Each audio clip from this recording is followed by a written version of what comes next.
मैं Amit Kumar Amit unique classes में आपका स्वागत करता हूं। ये जो है आपका साइंस का बहुत ही बेहतरीन और सीरीज बाय सीरीज क्वेश्चन में चलाते आ रहा हूं पूरा फुल एक्सप्लेन के साथ। तो आप लोग बिना देखे इसको जाइए मत, ओके। देखिएगा जाइए, अगर बिना देख के जाइएगा तो पछताइएगा, ओके। चलिए हम लोग 21वां प्रश्न देखते हैं। मैं 20-20 का सीरीज लिया हूँ, ये क्लास 10th के लिए स्पेशल वीडियोज है। तो देखिए बाबू, यहाँ पे 21वां प्रश्न आपको क्या कहता है, हम लोग यहाँ पर ध्यान देंगे। 21वां प्रश्न कहता है कि निम्नलिखित में कौन संक्षारक अम्ल है। संक्षारक के मतलब समझ सकते हैं, ओके, कि मतलब कि बहुत ही बेकार, माने बेकार तो नहीं बोल सकते हैं क्योंकि हर एक क्षेत्र में अलग अलग होता है, ओके। मतलब जो खंडहर दे, खंडहरने का मतलब जो खराब उराब कर दे, ओके। तो कौन है जी आपका, जिसको हम लोग अम्लों के राजा, जिसको हम लोग क्या बोलते हैं, सल्फ्यूरिक एसिड बोलते हैं, यानी H2SO4 कहा जाता है, सल्फ्यूरिक अम्ल कहा जाता है। आप लोग हमेशा याद रखिएगा इसको। बैटरी अम्ल के भी नाम से हम लोग जानते हैं। और थोड़ा सा मेथनोइक अम्ल के बारे में आप लोगों को बता दूं। मेथनोइक अम्ल का जो यूज होता है, यूज होता नहीं है, इसको यूज जबरदस्ती कराया जाता है, जिसको फार्मिक अम्ल बोलते हैं। ये ललकी ललकी जो चींटियां होती है ना, उसमें पाया जाता है, ओके। एक बार काट लेगी लो तो याद रखिएगा, बहुत बिग खाता है, ओके। इसीलिए उससे दूर रहिएगा। आगे चलिए, आगे देखिए, ये एथेनोइक है तो इसका यूज अलग होता है, ओके। इनमें से कोई नहीं तो छोड़ दीजिए, इनमें से कोई नहीं, ओके। अब हम लोग 22वां प्रश्न को देखते हैं। 22वां प्रश्न क्या कहता है, ध्यान दीजिएगा। 22वां क्वेश्चन बोल रही, बोर्ड मॉडल क्वेश्चन है बाबू, ओके। ये बहुत बार क्वेश्चन पूछा हुआ होगा। मिल्क ऑफ मैग्नीशिया का पीएच मान होता है। मिल्क ऑफ मैग्नीशिया, इसका सूत्र क्या होता है, मैं लिख दूं, MgOH का क्या होता है, होल 2 होता है, जिसको एंटासिड बनाया जाता है। एंटासिड के मतलब ये होता है, ओके, कि पेट में जो गड़बड़ी होता है उस गड़बड़ी को जाकर उसमें इलाज करता है, ओके। तो ये जो होता है OH आ गया, तो याद रखिएगा ये भस्म होंगे। अब भस्म का जो पीएच मान होता है वो 7 से क्या होते हैं जी बाबू, अधिक होते हैं। क्या होते हैं, अधिक होते हैं। तो इसमें का जो राइट आंसर हो जाएगा वो 7 से अधिक, अरे 10 पॉइंट क्या हो जाएगा, 5 हो जाएंगे। अब चलिए, अब हम लोग नेक्स्ट प्रश्न देखते हैं। 23वां प्रश्न को देखते हैं। 23वां प्रश्न क्या कहता है, 23वां प्रश्न कि सल्फर के संयोजी सेल में इलेक्ट्रॉनों की संख्या है, ओके। संयोजी सेल में इलेक्ट्रॉनों की संख्या कितना, ये बताना है, ओके। Sulphur, okay. सल्फर की मेरे ख्याल से इसका 16 होता है। अगर 16 को मतलब परमाणु संख्या होता है बाबू, याद रखना, ओके। तो अगर तोड़ू तो 2, आई थिंक, सॉरी, पहले 2 होगा, उसमें से 8 होगा, उसमें से क्या बच जाएगा जी, 6 बच जाएगा, ओके। तो इसका जो राइट आंसर हो जाएगा वो मेरे ख्याल से आपका राइट आंसर जो हो जाएंगे वो डी हो जाएंगे। राइट जो आंसर होंगे वो बाबू कौन सा हो जाएंगे, आपका डी होंगे। अब चलिए अब 24वां प्रश्न को देखते हैं। 24वां प्रश्न क्या कहते हैं, 24वां प्रश्न कह रहे हैं कि निम्नलिखित तत्वों में किसकी आयनन ऊर्जा अत्यधिक है, अधिकतम है आयनन ऊर्जा, ओके। तो जो सबसे अवसानी को ऊपर होते हैं, तो ऊपर जो होता है ये होता है आपका F होता है, ओके। तो इसका जो राइट आंसर हो जाएगा ऑप्शन नंबर कौन सा, बी होगा। अब चलिए, अब हम लोग 25वां क्वेश्चन को देखते हैं। 25वां क्या कहता है, ध्यान दीजिए, कहता है कि निम्नलिखित में कौन सा मात्रक वाट के बराबर होता है। वाट, वाट के मतलब जिसको हम लोग पावर को डिनोट किया जाता है, पावर को डिनोट, यानी P बराबर क्या हो जाएगा जी, W/T। तो W के क्या होता है, ऊर्जा का J होता है, और इनका क्या होता है, तो T का C एथी हो जाता है, S हो जाएगा, ओके। मतलब सेकेंड से माप दिया जाएगा। तो इसका जो SI मात्रक जो हो जाएगा वो J और बाई क्या हो जाएगा, S हो जाएगा, ओके। तो इनका जो राइट आंसर हो जाएगा वो ऑप्शन नंबर क्या होगा बाबू, तो A इसका राइट आंसर होगा। अब चलिए, अब हम लोग 26वां प्रश्न को देखते हैं। 26वां क्वेश्चन क्या कहता है, ये 26वां बोले कि विद्युत हीटर के तार की कुंडली बनी होती है। जो विद्युत होता है, ओके, जो हीटर, अब तो ठंडी के दिन आ रहे तो हीटर की जरूरत पड़ेगा ही। तो हीटर जो होता है वो लगभग इस तरह होता है, ध्यान दीजिएगा। तो ये क्या चीज का बना हुआ होता है, तो अधिक प्रतिरोध होना चाहिए, इसीलिए इसको हम लोग नाइक्रोम का यूज किया जाता है। किसका किया जाता है बाबू, नाइक्रोम का किया जाता है। तो इसका जो राइट आंसर हो जाएगा वो ऑप्शन नंबर कौन सा हो जाएगा, डी होगा। अब मैं एक चीज और बता दूं, जैसे वो लाल का जो बॉलो आता था ना पहले के डेट में, ओके, समझ रहे हैं ना बातों को, जो लाल लाल होता था, ओके, जो 100 वाट का होता था, उसमें जो ऐसा ऐसा कुंडली कुंडली की तरह होता था, जो फ्यूज होता था तो यही उड़ता था। तो यूं समझिए वो टंगस्टन का होता था। किसका होता था जी बाबू, उसका टंगस्टन का होता था। ऑप्शन नंबर जो राइट आंसर होगा वो सी हो जाएगा। अब चलिए चलिए अब हम लोग नेक्स्ट प्रश्न को देखते हैं। नेक्स्ट प्रश्न जो हमारा है 27वां क्वेश्चन क्या बोलता है, किसी परिपथ का वह गुण है जो ओके विद्युत ऊर्जा को ऊष्मा में बदल देता है। मतलब विद्युत जो ऊर्जा होता है उसको किस में बदल देता है, जब अब ऊष्मा में। जैसे कि मैं आप लोगों को बता दूं कि यहाँ से ये मतलब कि गमन कर रहा है ओके, तो ये विद्युत ऊर्जा अगर ऊष्मा में बदलने का मतलब कि ज़्यादा रुकावट हो रहा है। जैसा कि मान लेते हैं ओके कि मैं गरमाऊंगा कैसे, ठीक है ना, मतलब समझ रहे, गुस्सा होऊंगा कैसे, तो जो मुझको ज़्यादातर रुकावट करेंगे ओके तो फटाक से हम क्या हो जाएंगे, गुस्से हो जाएंगे ओके। तो इनका जो राइट आंसर हो जाएगा वो प्रतिरोध हो जाएगा, क्योंकि रोकने का कार्य करता है। यानी ऑप्शन नंबर जो राइट आंसर हो जाएगा वो कौन सा हो जाएगा, ए आपका राइट आंसर हो जाएगा। अब चलिए अब हम लोग नेक्स्ट प्रश्न की ओर करते हैं। नेक्स्ट प्रश्न हमारा 28वां क्या कहता है, ध्यान दीजिएगा। एक विद्युत सेल से धारा प्राप्त करने पर इसके सिरों के बीच विभवांतर का मान होता है। विभवांतर का मान क्या होता है ये बताना है आप लोग को ओके। यानी एगो आपका समझिए कि ये आपका बैटरी है, इन दोनों के सिरों पर आपको क्या करना है जी, विभवांतर देखना। तो विभवांतर का मान जो होगा याद रखिएगा ओके, जो विद्युत वाहक जो बल होगा ना उससे थोड़ा सा क्या होता है बाबू, कम होता है। यानी ऑप्शन नंबर जो राइट आंसर हो जाएगा वो कौन सा हो जाएगा जी, आपका बी हो जाएगा। ये कितना का है, 28 का जो राइट आंसर हो जाएगा वो आपका बी हो जाएगा, ठीक है। चलिए अब हम लोग 29वां प्रश्न देते हैं। 29वां प्रश्न क्या कहता है, ध्यान दीजिएगा ओके। भाग रे आवना रे, कहाँ चल गई, देखिए ये 29वां क्वेश्चन बोल रहा है कि अनवीकरणीय ऊर्जा का स्रोत है। अनवीकरणीय बोल रहे थे, अनवीकरणीय देखिए यहाँ से तो एक न एक क्वेश्चन आपसे पूछा जाता है, तो इसमें आप लोग हमेशा याद रखिएगा अनवीकरणीय का मतलब कि जिसको हम लोग एक बार प्राप्त कर के दूसरी बार हम लोग प्राप्त नहीं कर सकते, करोड़ों वर्ष लग सकता है।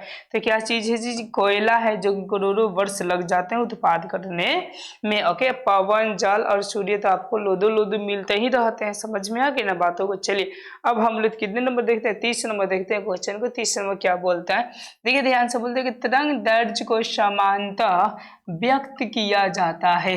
जो तरंग दैर्घ्य होते हैं समानतः उसको क्या चीज से व्यक्त करते हैं ये बताना है, ठीक है ना। तो देखिए तरंग दैर्घ्य एक प्रकार के ओके मतलब रे होता है ओके, और दो कणों के बीच की वो दूरी होते हैं, दो तरंगों के बीच की क्या होती है, दूरी होते हैं। और दूरी को हमेशा किस में मापी जाती है, तो मीटर में मापी जाती है। किस में मापी जाती है जी बाबू, मीटर में। तो इसका जो राइट आंसर हो जाएगा वो ऑप्शन नंबर क्या हो जाएगा, ए इसका राइट आंसर हो जाएगा। ए आपका क्या हो गया बाबू, राइट आंसर हो गया। चलिए हम लोग 31वां प्रश्न को देखते हैं। 31वां प्रश्न क्या कहता है, 31वां बोल रही कि किसी चालक तार से प्रवाहित विद्युत धारा में गतिशील कण होते हैं। मतलब गतिशील कण कौन होते हैं ये आप लोग को बताना है, ठीक है ना। तो देखिए मैं आपको बताऊं कि ये कोई आपका तार हो गया ओके, समझिए ऐसा, और इसमें कौन सा प्रवाह करता है ओके। तो देखिए अब माने गई है ऐसा प्लस मान को पूरा पाठ को रचा गया है, लेकिन जो गमन करता है याद रखिएगा छुछुंदरा करता है, जिसका नाम है कौन सा जी, तो इलेक्ट्रॉन। क्या नाम है जी, इलेक्ट्रॉन नाम है ओके। यानी इसका जो राइट आंसर हो जाएगा वो ऑप्शन नंबर क्या हो जाएगा, तो सी इसका राइट आंसर हो जाएगा। चलिए आप लोग को बहुत बेहतरीन तरीका से समझ में आ रहा है, ठीक है ना। आगे हम लोग बढ़ते हैं, ठीक है। अगला हमारा प्रश्न क्या कहता है, ध्यान दीजिएगा ओके। 32 नंबर जो प्रश्न कह रहा है कि 12 वोल्ट विभवांतर के दो बिंदुओं के बीच में 2 कूलाम आवेश को ले जाने में कितना कार्य किया जाता है। मतलब कितने कार्य किया जाता है ये बताना है आप लोग को ओके। तो देखिए इसका आप लोग सूत्र पढ़े होंगे लोग कि V बराबर होता है W बाई क्या होता है बाबू, टी होता है। सॉरी टी नहीं, क्यू होता है, क्यू, क्योंकि आवेश को लेकर जाया जाता है विभवांतर का सूत्र यानी विभव का ओके। तो ये दे दिया है 12, तो हम लोग 12 रख देंगे बराबर, ये डब्लू दिया है तो डब्लू नहीं दिया है तो बबलू लिख देंगे ओके। अब देखिए यहाँ से बोल रहा है कि आवेश का कार्य निकालना है, और क्यू का मान कितना दिया है जी बाबू, 2 दिया है। तो देखिए इन दोनों को गुणा कर देंगे तो आपका डब्लू बराबर कितना हो जाएगा, 24 यहाँ पर जूल हो जाएगा। तो इनका जो राइट आंसर हो जाएगा वो ऑप्शन नंबर कौन सा हो जाएगा, डी आपका राइट आंसर हो जाएगा। कौन सा आंसर होगा जी बाबू? तो इनका डी आपका राइट आंसर होगा। अब चलिए अब हम लोग नेक्स्ट प्रश्न की ओर बढ़ते हैं। 33वां प्रश्न को देखते हैं। 33वां प्रश्न क्या बोलता है, ध्यान दीजिएगा। मेंडल ने अपने आनुवंशिक प्रयोग हेतु किस पौधों का उपयोग किया था? आनुवंशिक, आनुवंशिक के मतलब बताऊं आप लोगों के, जो पीढ़ी दर पीढ़ी गुण जाती है, मतलब किस तरह जाती है, कैसे को मतलब कि बौनापन हो जाता है, कोई दादी की तरह हो जाता है, कोई दादा की तरह हो जाता है, ओके, कोनो माँ का शक्ल ले लेता है तो कोनो छछिंद्र का शक्ल ले लेता है, समझ रहे ना बातों को? ओके, तो देखिएगा यहाँ से ध्यान से, ओके, तो कौन सा होता था आपका मटर का पौधा लिए थे, जो कि भीख के रूप में मिला था उनको, जो पादरी थे इसलिए। अब चलिए अब हम लोग 34वां प्रश्न देखते हैं। बोलते हैं किस प्रकार के श्वसन से अधिक ऊर्जा मुक्त होता है? मतलब कौन से प्रकार के श्वसन होगा जिसमें अधिक ऊर्जा मुक्त होगा? तो मैं आपको बता दूं, यहाँ से बहुत इंपॉर्टेंट प्रश्न पूछे जाते हैं। तो ये जो होते हैं, यदि जिसमें ऑक्सीजन की मात्रा हो, मतलब वायवीय में O2 ज्यादा होते हैं, अवायवीय में O2 होता ही नहीं है। तो नहीं होता है तो इसमें आपका नहीं ऊर्जा मिलेगा, और इसमें क्या होता है, ऊर्जा प्रचुर मात्रा में मिलता है। अब देखिए यहाँ से एक और क्वेश्चन बहुत ही बेहतरीन उठाता है, ओके, कि वायवीय श्वसन, जिसको हम लोग ऑक्सी श्वसन के भी नाम से जानते हैं, ये क्या चीज में जाकर संपन्न होता है? तो इसमें याद रखिएगा, ये जो होता है माइटोकॉन्ड्रिया में जाकर क्या होता है, तो संपन्न होता है।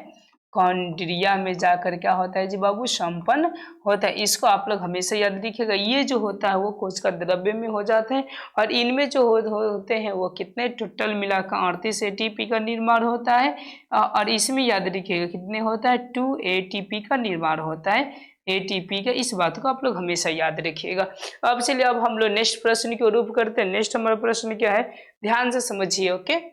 नेक्स्ट प्रश्न की स्लाइड हटा दिया गया। अब चलिए ये 35वां क्वेश्चन बोल रहा है कि मानव में नर जनन ग्रंथि कहलाता है, ओके, यानी जनन ग्रंथि आपको बताना है, ओके, ग्रंथि बताना है, ग्रंथि, ओके, तो कौन सा कहलाएगा? ओके, तो ध्यान दीजिएगा, ओके, जो ग्रंथि के रूप में हो जाता है वो वृषण हो जाता है, ओके, क्या हो जाता है, वृषण हो जाता है। वृषण के मतलब आप लोग समझिए, आम भाषा में मैं आपको बता दूं, वृषण के मतलब क्या होता है, जैसे गाय भैंस, नहीं भैंस तो हाँ भैंसा का देखिएगा, ओके, ठीक है ना, जो मतलब कि बाहरी जो अंग होते हैं, ओके, गोलाकार, ठीक है, उसी को हम लोग क्या बोलते हैं जी बाबू? वृषण बोलते हैं। समझ में आ गया? अब चलिए हम लोग 36वां प्रश्न को देखते हैं। 36वां प्रश्न क्या कहता है, देखिए ध्यान से, कहते हैं कि जीवन की एक महत्वपूर्ण विशेषता है, जीवन की कौन सी महत्वपूर्ण विशेषता, ये बताना है आप लोगों को, ओके, तो धराधर आप लोग कमेंट करिए कौन सी व्यवस्था है।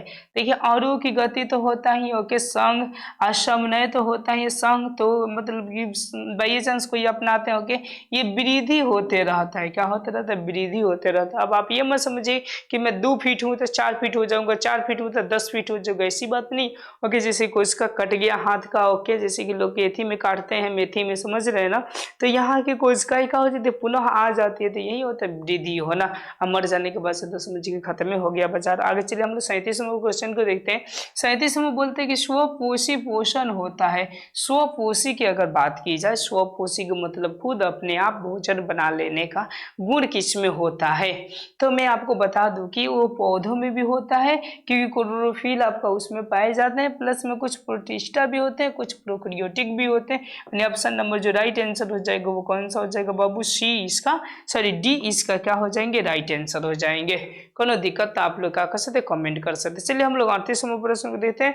38वां क्वेश्चन क्या बोलता है, ओके, ये बोलते हैं ग्लाइकोलाइसिस होता है, ओके, ये बोले ग्लाइकोलाइसिस होता है, मतलब क्या चीज में ये पाया जाता है, ये आपको बताना है, ओके। तो आप लोग को मैं बता दूं, ये जो पाया जाता है ये कोशिका द्रव्य में पाया जाता है बाबू। किस में पाया जाता है जी? कोशिका द्रव्य में पाए जाते हैं। अब चलिए अब हम लोग कितने नंबर देखते हैं, 39वां क्वेश्चन को देखते हैं। 39वां क्वेश्चन क्या कहता है, ध्यान से हम लोग देखते हैं, गौर करते हैं, ओके।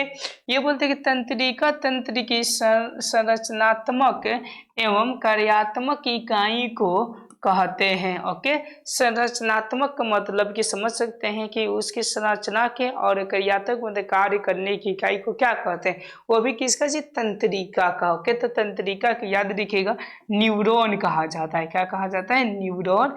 और याद रखिएगा जब ब्रीक का पूछे ना आपसे, ब्रीक ओके मतलब जिसको हम लोग किडनी कहते हैं, किडनी नहीं किडनी कहते हैं, तो याद रखिएगा वो हो जाता है नेफ्रॉन। क्या हो जाता है जी बाबू, नेफ्रॉन हो जाता है। जो तंत्रिका में तारे की तरह दिखाई देता है उसको हम लोग क्या बोलते हैं, साइटोन बोलते हैं। ओके, और जो झोपड़ी की तरह दिखाई देता है, झोपड़ा जैसे कि वैसे नहीं होता, जैसे हम लोग का ये झोपड़ा है। ओके, मतलब ऐसा ऐसा है। ओके, तो ऐसा जो होता है तो डेंड्राइट्स हो जाते हैं। चलिए हम लोग नेक्स्ट क्वेश्चन को देखते हैं, 40वां क्वेश्चन को देखते हैं। 40वां हमारा क्वेश्चन क्या कहता है, ध्यान दीजिएगा। ओके, यानी बोलते हैं कौन सा एंजाइम वासा पर क्रिया करता है, वासा का मतलब तिलहन चीज पर वो क्रिया करता है, ये बताना है आप लोग को। ओके, तो कौन सा एंजाइम होता है, तो याद रखिएगा वो लाइपेज होता है। क्या होता है, लाइपेज। हाई हाई जो होता है ओके वो प्रोटीन प्रोटीन, ये जो होते हैं ओके इलामेज, ठीक है ना, माइलेज मतलब होती है कार्बोहाइड्रेट पर कार्य करते हैं। धन्यवाद, आपको बहुत बेहतरीन तरीका से 40 क्वेश्चन समझ में आया होगा। 20-20 का ये सीरीज में लेकर चल रहा हूँ। ओके, शुक्रिया बाबू।